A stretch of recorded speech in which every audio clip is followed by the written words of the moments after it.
இலை மலர்ந்தால் ஈழ மலரும் யார் சொன்னா? மலர்ந்ததா? அதை பத்தி திரு சீமான் கவலைப்பட்டாரா?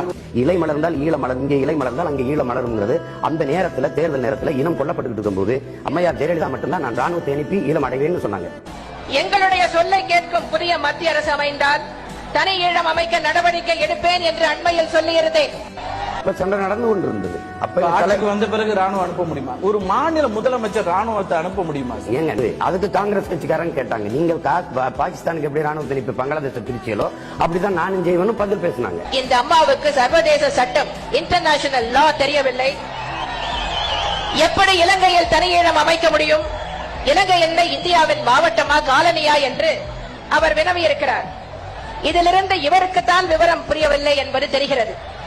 இந்திரா காந்தி அவர்கள் பிரதமராக இருந்த போது கிழக்கு பாகிஸ்தான் மீது படையெடுத்து பங்களாதேஷுக்கு விடுதலை வாங்கி தரவில்லையா?